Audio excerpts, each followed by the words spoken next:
Hey guys, check it out. It's me, your anime rocker number 17 here to review a WWE program called WWE NXT. Now, for those who don't know, and I'm going to be saying that a lot, WWE NXT is a program from the World Wrestling Entertainment industry to sort of give rookies a place for on-the-job training. However, before that, it was a very bad game show for NXT rookies, and they would have challenges, and they'd do all that sort of thing, and it was, quite frankly, not very good to watch. But for the most part, however, it has changed completely, and it is now a brand, just like Raw and /or SmackDown. It has its wrestlers, it has its roster, and it has its own storylines, and that sort of thing.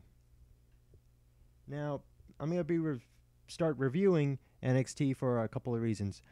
First off, because some people don't like NXT. However, I want to convert them and show them that it is pretty good.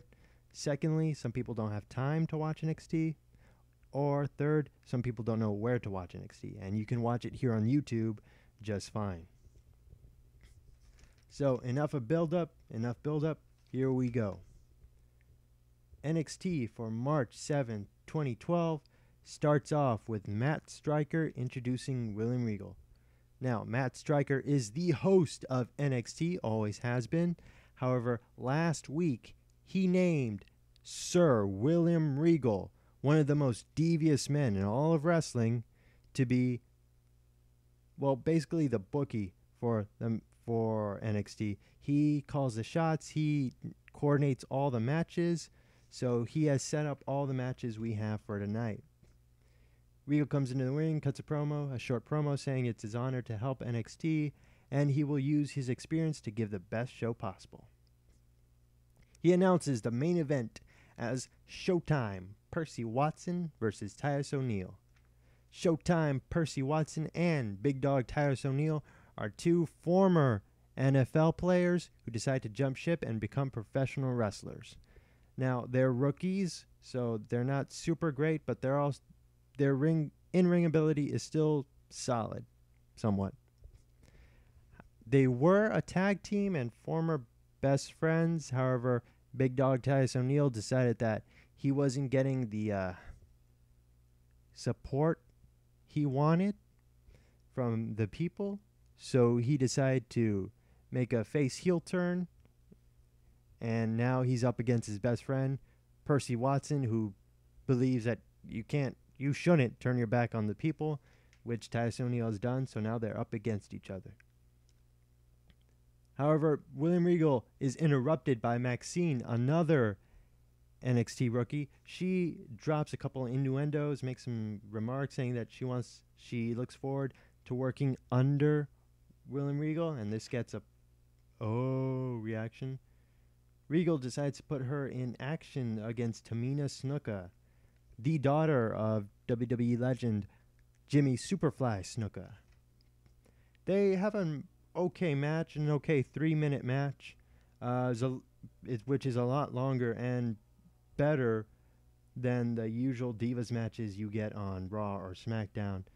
Tamina wins with the Superfly Splash, and the strangest part about that match was the commentary, because during commentary, William Regal gave this 2-minute monologue, this speech. It sounded really Shakespearean or somewhat. It was interesting, to say the least. It was a monologue about his new job here in NXT, and that is something I want to type down for the record. After the match, we get a Rock DVD commercial. Skip that. After that, Hawkins and Rex come into the ring to cut a promo. Kurt Hawkins and Tyler Rex are two guys who are on the main roster of Raw and SmackDown, however, have since been demoted to NXT. Now, they feel they have been underused and underappreciated. However, since they're stuck in NXT, they decide to use their experience to take over NXT. Hawkins Hawkins says that last week Matt Striker should have named him the new man in charge, but instead chose William Regal. Tyler X decides to call William Regal and Matt Striker, has-beens.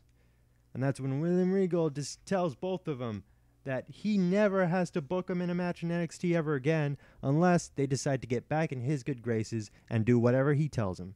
And he tells them that for tonight, they're going to be the toilet cleaners in the Mohegan Sun. With their heads hung, Tyler Rex and Kurt Hawkins take the mops. As they're going to the back, the next match starts. Yoshitatsu versus Johnny Curtis. Yoshitatsu is a Japanese superstar who decided to come to NXT in order to not only become popular, but to make Japanese-style wrestling well-known and very popular. And his opponent is Johnny Curtis. His gimmick is that he is creepy. Not horror movie creepy, but watches women through binoculars during yoga class creepy. In a van. It was a pretty basic match of a really fast, quick-witted dude versus a really slow, calculating wrestler. Johnny Curtis kept slowing down the match a lot. And Johnny Curtis picked up the victory with his finish, which was some sort of suplex slam thing. I don't know. After that, we get a backstage segment with Tyson Kidd and Michael McGillicuddy.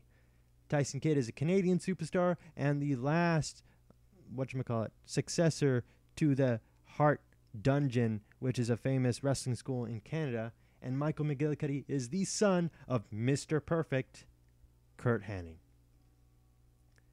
They recap how last week Michael McGillicuddy defeated Tyson Kidd, and Tyson Kidd wants a rematch. He's been tweeting him all week. Michael McGillicuddy says no, so Tyson Kidd decides to knee him in the groin. After that, we cut to a commercial for WWE Shop. Whatever. We come backstage with Maxine and Johnny Curtis. Johnny Curtis is being creepy, as usual. Derek Bateman comes in and says that he can't find his girl, Caitlyn, anywhere.